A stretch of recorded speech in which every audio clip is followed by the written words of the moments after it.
I'm Jim Check. You're watching Kelowna Now. I'm here with Kent Mulgat. Kent's here with his facial expression. That's all I'm here for. We got lots of good news today, and we got a little Trudeau turmoil as well to go along with it. We're going to start with Kent did a story. I think this is some really good news too. There's going to be another discount airline, I guess, flying out of the great airport of YLW Kelowna and flying all the way into the big city of Toronto. Kelowna International Airport, direct flights. No pounding on the desk. 5 days a week at the beginning and going to 7 days a week. That'll be awesome because, like, I used to fly a lot to Toronto, and a direct flight is like way better than a couple of piggyback jumps or whatever, right? So, right. And it's a discount airline too. Well, we're seeing fares in the neighborhood of $150 Kelowna to Toronto, the same on the way back. That's pretty good. We're going to play a clip here. From, I'm going to put this. Executive officer here at the Kelowna Airport. And what's new is we've got Porter Air now offering direct flights Kelowna to Toronto. Yes, wonderful. We've got a new tail that's going to be in town. This is the first time that Porter's ever operated at Kelowna International Airport. And we're so excited to have them. So if I hop one of these flights, does that mean it's like Kelowna and I'm just going straight to Toronto? I'm not going to stop in Calgary and Victoria and pick people up? Yeah, it's a direct service to Toronto using, really, it's a newer airplane, the Embraer 197, which is a 132-seat aircraft. Very, very comfortable and has 2x2 seating with a single aisle. Okay, so there's no middle seats to get stuck in. There's no middle seats, just very, very nice airplane to fly in. So that's... There you go. That was a small clip. You can head to KelownaNow.com. You can watch the full interview. Kent can kind of give us a bit of a We didn't get to the best part. Well, you tell us the best part then. What is the best part? They'll give you a beer. They give you a beer? Or wine. Well, there you go. That's with the flight and your snacks. So the thing is, some people will say, okay, well, we already have direct flights with Air Canada, WestJet as well, going to Toronto. How does this really change things? Well, they've got aggressive pricing. They've got a pretty upscale in-cabin service, things like the free beer. So they're kind of, upping the ante a little bit, which will force all the carriers to, up their game. Hopefully this one lasts because we didn't see much, like a long time ago with Jetsco, didn't last. What about and then Lynx? and again, Lynx. So, and then Flair kind of like out of the gate strong and then kind of stumbled a bit and then kind of reduced its flights and all that kind of stuff. You will see if you go to the whole interview, I asked Sam Saminar about that. He's seen some come and go, but he's pretty confident these guys are here for the long haul. Well, that hopefully, because it definitely, it's great to have the competition, right? Because WestJet used to be that discount airline. Ever since it's been taken over by a hedge fund, not so much in the discount airline, right? No, recently, and I made a last-minute decision that I was thinking of flying to Vancouver, and I guess it was because it coincided with the Taylor Swift mania that was going on. And good luck on that one. I don't want to quote the price I saw, but it was a shock. Shocker.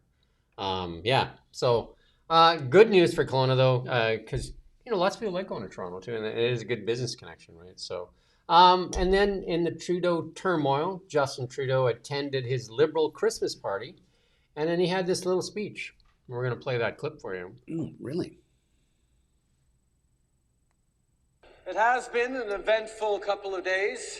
It hasn't been easy, and that's why I'm so happy to see you guys. It's hard not to feel happy when we're like this, among Liberals, among family, because that's what we really are, a big family. Now, like most families, sometimes we have fights around the holidays. But of course, like most families, we find our way through it.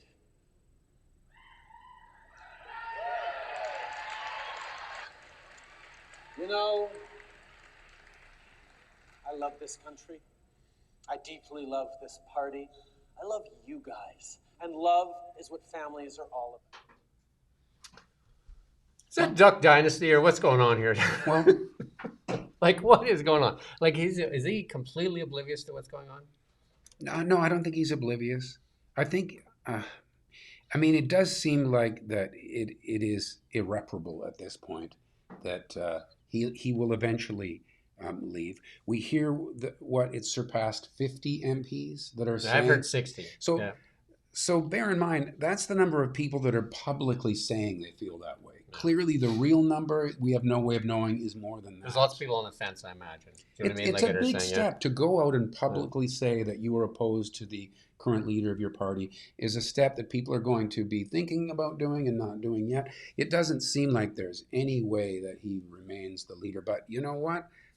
Politics these days, full of surprises. It seems like he's canceled all his interviews. There was an interview scheduled with, I think, Global and a bunch of other outlets, and because they usually do a year-end interview. Like I did with Tom Dias yesterday. I did a year-end interview with our mayor, Tom Dias, and he's usually a bunch done with the prime minister, and he's canceled all those. But he did show up at a couple fundraisers and talk like this, like nothing was really going. He just called it a bit of a spat. A bit of a spat. Right? Yeah. Like a Duck Dynasty spat, maybe. But I don't know. And then this is the one that kind of blows me away more. So there's a little tweet here from the Liberal Party that was put out today.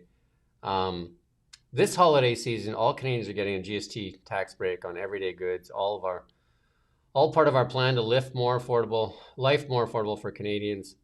This right after Chrystia Freeland, the finance minister and deputy PM, in a resignation letter said this is nothing more than a political gimmick, and it doesn't really speak to the Liberals understanding the severity of where Canada's at. And it seems odd that they would put this tweet out just like again against the reality of the truth. They're saying the Senate said it's really a political trick, and that it's amounts to about $4.51 to a Canadian. Chrystia Freeland said it in her goodbye letter. And then this gets. She didn't specifically reference it, but it's obvious. Well, yeah, I mean, you'd have to be oblivious to not see that connection. Yeah, so, yeah, I mean, I think even a lot of people. Who's running this account? A group of 12-year-olds or what? I think a lot of people that truly still have their hearts with the Liberal Party, for the sake of the party, want a change. But to me, it's I think even people clearly care, gaslighting. Even though, right? people who care about Justin Trudeau think he would be better. Yeah, no, I think so. I think if I was his friend, like his best friend, I'd say, like, come on, buddy, like this, enough's enough, right? Like you're hurting the family name too, the legacy of the name. He's not the first prime minister to go through this. It gets to a tipping point with Canadians where there's no way out. Never stay at the party till you're not wanted. How's that? It does seem that if you look historically, it's like about 9 years. Doesn't matter what party you're with. After about 9 years, you just gather up enough baggage and it starts to crumble. Well, even if you look at now, a lot of people saying, "Oh, Stephen Harper Vita stayed," but I mean, everybody wanted him gone at the time. Right. It was about 9 years, wasn't it? Yeah. I think so. 8, I think. 8. I think Trudeau got a little extra in there because of the way he did that COVID election thing. But yeah. Anyway, there's supposed to be some good news. And then Kate McKenna said. At the Liberal Christmas party, there was a lineup of photos with the now former finance minister. Went on for longer than the lineup for photos with the prime minister. So it sounds like they're priming. It's kind of like the repeat of what happened in the States. Sounds like that would be the vice president equivalent, the deputy prime minister, is setting up her stage for a coup, maybe, where she's getting a lot of support. It seems like more people want to line up with her than they do with the PM. I mean, a lot of people probably don't want a picture with him right now. And even at a very friendly event. Right. So, are we hearing that she could seek the party leadership? That's the rumors that are out there. I mean, it's just all conjecture right now. I've got nightmarish memories of Kim Campbell taking over what was the Progressive. Well, that's a little different. She wasn't staged a coup. Brian left on his own, and then they basically appointed her. Put in this would charge. Be a coup. Yeah. This would be a coup at this point, but still, it does seem like the trajectory of the Liberal Party is to be in opposition. I mean, to me, I think their only chance is to replace the leader. On the other side of it, I think most Canadians want him to ride that thing into the ground. Like they want him to be there to kind of like get his just desserts. No, hang on. I just saw a stat saying that 2/3 of Canadians want him out. No, they want him out, but they want him. I think a lot of people want to stay in so that he can get punished on his way out, whereas opposed to, I think, the hope for the party. I didn't see that poll. Yeah, well, I don't know. There you go. That's my poll then, I guess. The world according. Let's I'll just sit here and the do my word according facial to Garp, expressions. right? Yeah. Let's turn our focus to British Columbia. They announced the BC deficit to rise to $9.4 billion, according to second quarter results today from Minister Brenda Bailey. That's a new record high in provincial history. It's 1.48 billion increase from the January budget, and yeah, so Yeah. and the big difference between provincial politics and federal politics, the feds can actually print money, because they have access to the Bank of Canada. You know what I mean? They can, but the province doesn't have a Nope. facility to print money. They actually have to balance their budget, or they should be balancing their budget. And like you and I, like if we're running a company, like your wife runs a company, it's not like, when you're in a deficit, they're just like, hey, everybody gets a raise, right? Like it's like you No. can't, right? Because there is no money to raise. But David Eby, Premier Eby, just recently basically gave all the NDP MPs kind of a raise in a different way by appointing everybody kind of like to be a minister, right? So everybody you get a bump there, and the on the other side of that, the Conservatives and the Green Party wouldn't have got that raise because I think they're tied to like a CPI type raise, right? So odd. I think all governments in Canada right now are looking, at bigger deficits, and BC is a resource-based economy. I'm not saying there's no blame at the Premier's office, but I do find in this province in particular, governments get too much credit when the economy turns around, and too much blame when it goes the other way. But it is not the right time. I agree with you, Jim. Well, they shouldn't be lining their own pockets at that time, right? It doesn't make a lot of difference to the bottom line, but it sends the wrong message, and it's bad optics. Yeah, like Canadian or British Columbians, you got to tighten your belts, and you got to. Well, we have to tighten. We anyway. loosen our belts. Well, we make room. Yeah. And this is this is put out by a Conservative MP. It is a BBC story. Assisted dying now accounts for 1 in 20 Canadian deaths, and it seems to be. Does that bother you? I don't know. It's something that I don't know enough about it to really say anything. Like other than, like there's been some extreme cases that have been put out there where where a vet went and asked for a wheelchair, and they're just like, we don't have any money for a wheelchair, but we can assist you with assisted dying, and he's like, I just want a wheelchair. Right. Seems odd, right?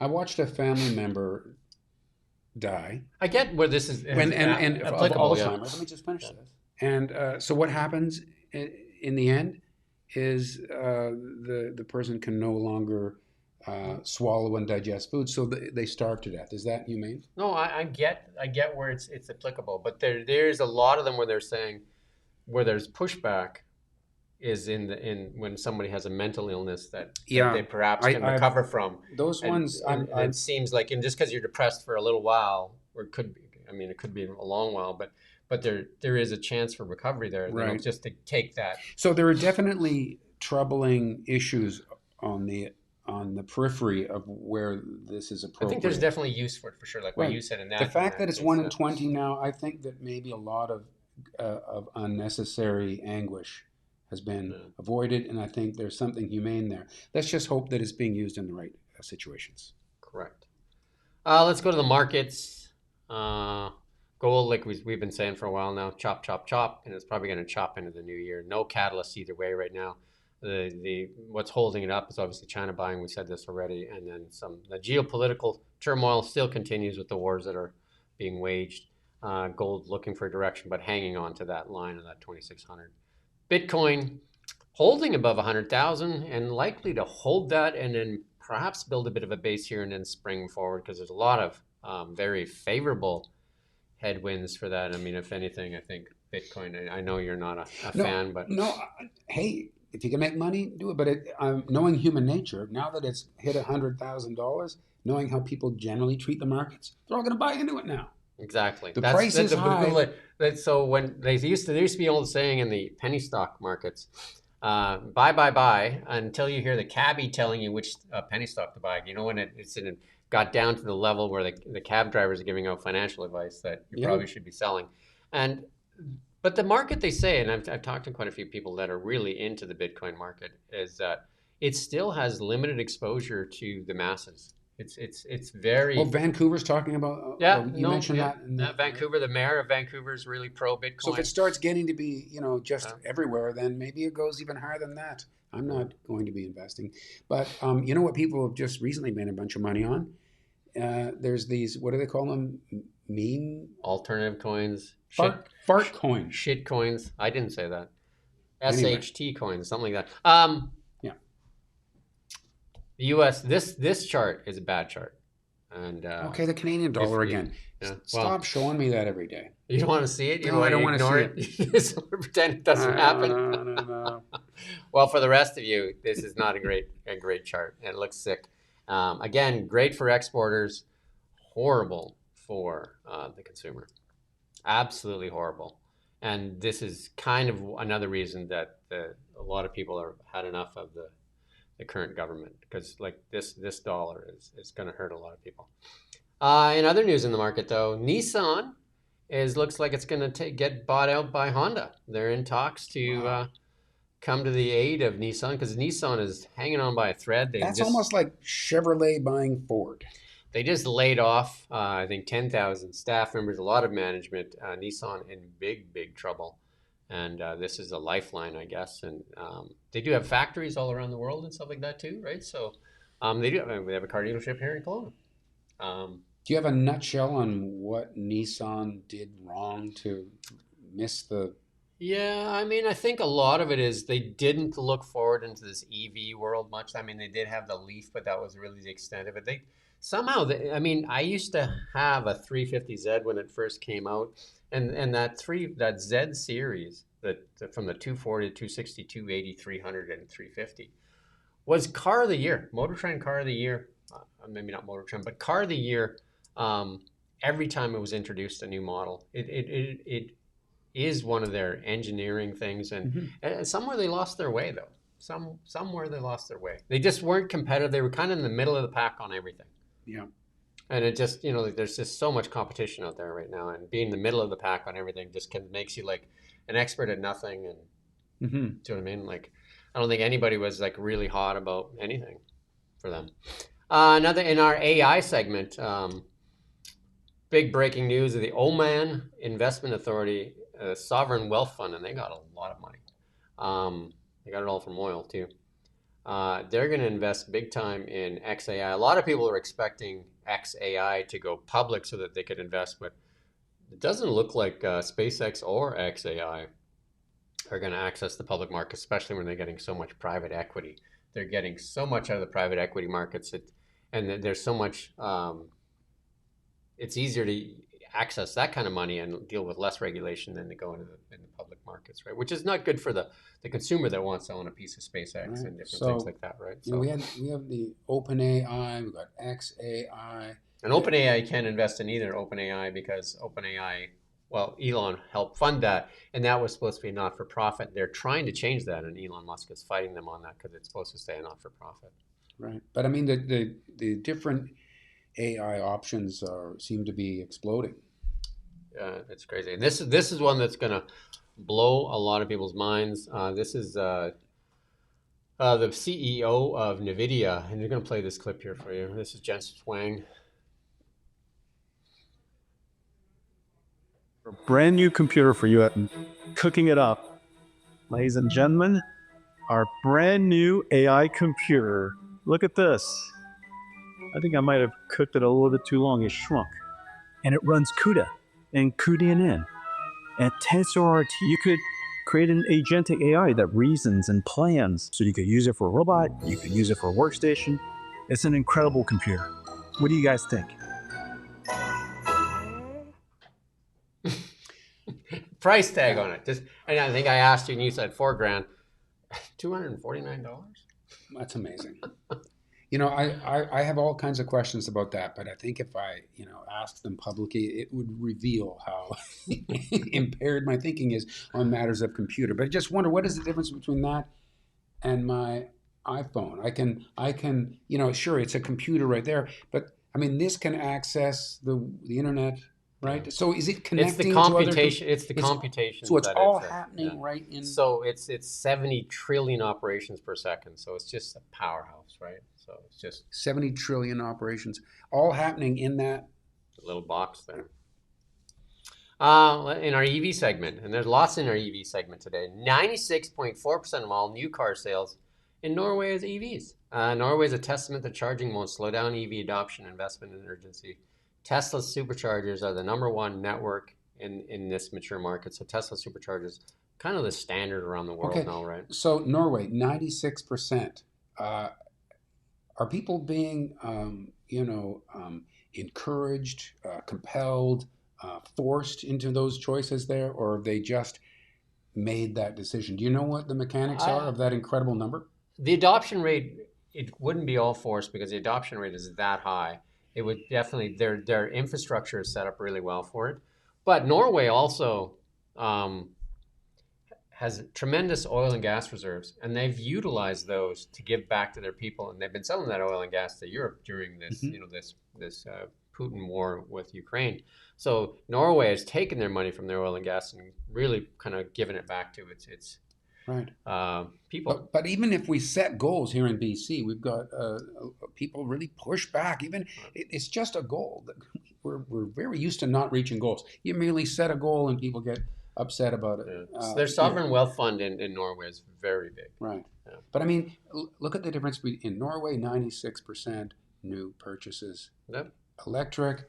Here, I think you've got BC is one of the highest at just above 20. Right. Quebec is in there but too. There still is a pretty strong sort of resistance against people who say they would never. And then Quebec has an EV mandate. We got this one. They want to halt all new gas car sales by 2035, and that includes the plug-in hybrids. Hang on, 2035, no more EV sales. But this is passenger including vehicles, plug-in hybrids, though, because a lot of people are thinking that hybrids is kind of that bridge, and a lot of people are buying hybrids right now. Okay, but I do think that we should parse out there the fact that these goals we're hearing different governments set. Provinces, yeah. Right. This is for passenger vehicles, not for heavy-duty trucks. Even pickup trucks, I think, are exempt from this. Well, there's not a lot of alternatives right now for pickup trucks, though, right? Like, I mean, there is a few, like Rivian, but they don't sell very many, and then even the Cybertruck doesn't have the F-150 Lightning. There's not a lot of options when it comes to pickup trucks. But I do think these rules are for passenger, these goals. Light-duty vehicles, yeah. For light-duty vehicles. I mean, from the Government of Canada website, they have a goal of 100% zero-emission vehicles by 2035 for sales. all. It says 2035. Yeah, right. For we're talking about new vehicle sales. For all new light-duty vehicles. Right. Including interim targets of 20% by 2026, right? So, and there'll be punishments to the auto manufacturers if they sell more than like that target. Well, I just wonder how when we start nearing that, how that's going to look. Maybe the demand will just be at that level. Norway, again, with this little piece on Norway. This is just another piece that's set to reach that 100% target, which we just said. But the average winter temperature in Norway is -7, which is probably similar to what we have here even. Maybe we're a little warmer, I guess. We're a little warmer than that. And it usually gets down to -25, it says, and it just shows you how Teslas can operate in the cold. Your start today? I guess there's no starting. They don't really start. But no, I've got someone close to me that said you can't have a Tesla in Alberta. That suggesting that they somehow don't work there. I mean, it is true. When it gets colder, I notice that it uses more energy. For sure. A full your charge battery doesn't go as far. Doesn't take you quite as far. It is significantly reduced the range, but it works absolutely fine. Actually, starts easier. It doesn't start. You know what I mean? Because I remember living in high-level Alberta. And when you get down to 45 and -45, -50, and if you didn't plug your car in and had a car warmer and all that, like it ain't starting. You got to take it to the garage and let it thaw out. I remember once getting into my Camaro, and I had those big white Sorel ski boots, right? And I slipped, and it was a 1986 Camaro, and I slipped, and my knee came up and touched the dash, just shattered the dash, like it just blew up, right? Because it was that cold, right? It just shattered it, wow. And it's that cold, and then. Sometimes you get in your car and it's ice cold. You turn it on, you got the heat going. All of a sudden, the windshield goes. Right. But if you didn't have it plugged in, and I had a car warmer inside the vehicle too. Uh, they wouldn't start, and then so I remember seeing people light fires underneath, like cats and stuff like that too, Right. like Okay. caterpillars to get them started. This is what happened at my house this morning. I got in the Tesla and went down the driveway, right past the carport that we pitched all the junk out so that my wife can park her Mercedes diesel inside with a heat lamp underneath it, sleeping bags over the hood. Oh my god! So, and now it's starting great, but we've had to. It really didn't like to start in the cold, so we've taken all these measures. And the Tesla's just while all this is going on in there, the heat lamp and the sleeping bags, I am just whirring past silently. So your diesel vehicle is not only using diesel, but it's also using electricity because you got to keep it warm at night. Electricity is saving the start function. And we're not laughing at you driving that. Just it's a really nice vehicle, but it runs really well. But in cold weather, it doesn't like to start. I lived up north for a long time, and I can tell you right now, like if you weren't plugging in, you know, one of the cool things about living up north is you see all these people dragging their extension cord behind them, right? Because they forget to plug it, and then they drag it down the road, right? Amazing. We in our good news segment, we got quite a bit of good news here, and we're gonna start with Big White again.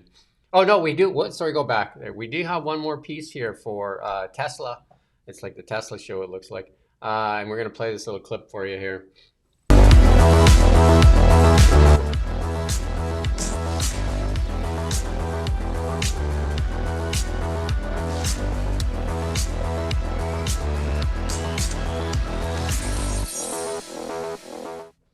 Basically, that one's saying, buckle up, the future's here. California and Texas, get ready. Tesla's robotaxi service hits the streets in 2025. That'll be interesting. So you're going to call a cab, you know, probably on your phone, I guess, and it's going to show up and no one's driving it. Nobody will be in it. And you just get in there. And there's no steering wheel and no pedals. Could they do that in Canada? We would need to change. Yeah, well, that's what I mean. They're doing it, introducing it, but there will be backup on these first ones as they get out there. There'll be human teleoperators standing by, just like with Waymo. Sorry, but there's no backup person on board the vehicle. No, right? There's no steering wheel and there's no pedals. Right. There's no way to operate it. Okay. But it's also going to be the Model 3 and Model Ys, which will have pedals and that. So, you know, when these things get introduced, you know, even if, let's say, these robo-taxis prove to be safer than, you know, en masse, the regular taxis, if there's one fatality that happens, the tolerance for it is going to be really low, right? Yeah. Because people don't want some robo-made crash, right? We got a couple more minutes left here. We're going to get to this good news. Big White. Yeah, Big White, over a half foot of fresh powder. Wow. I mean, pow, pow, pow. Well, it already was pow. Now it's pow on pow. Pow on pow. And then everybody's favorite in Canada, Ryan Reynolds.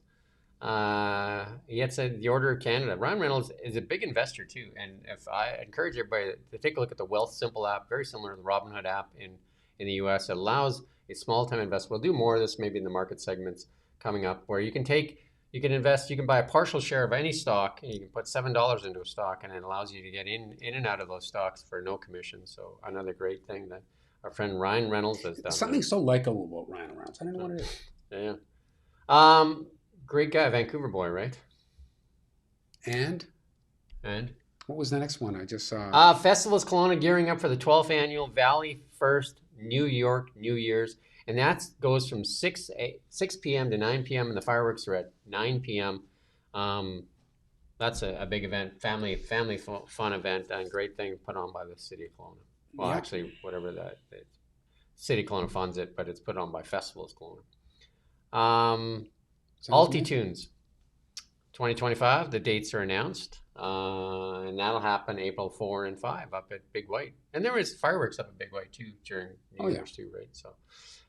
And you know what? We're going to end it there. We were going to do another piece, but we'll just end it there because I gotta jump on a call at noon here. So that's the really big show for today. Kent, one more day on the really big show. Thursday, and then we have a guest coming in Friday, and Kent's off on Friday. I'm not sure. I got to talk to you about tomorrow. And then, and then and then we're going to be off during the Christmas break there. So a couple more really big shows left, hopefully. And then I did do an interview with Renee today, Beyond the Ballot. That should be up on Kelowna Now here in the next little while. And I did interview the mayor yesterday. We talked about 2024 and the year and the path forward as well. So good shows. And thank you for watching Kelowna Now. We don't just report the news, we live here too. We're your neighbors, bringing you stories that matter to all of us. No government funding, no outside influence. Kelowna Now, local.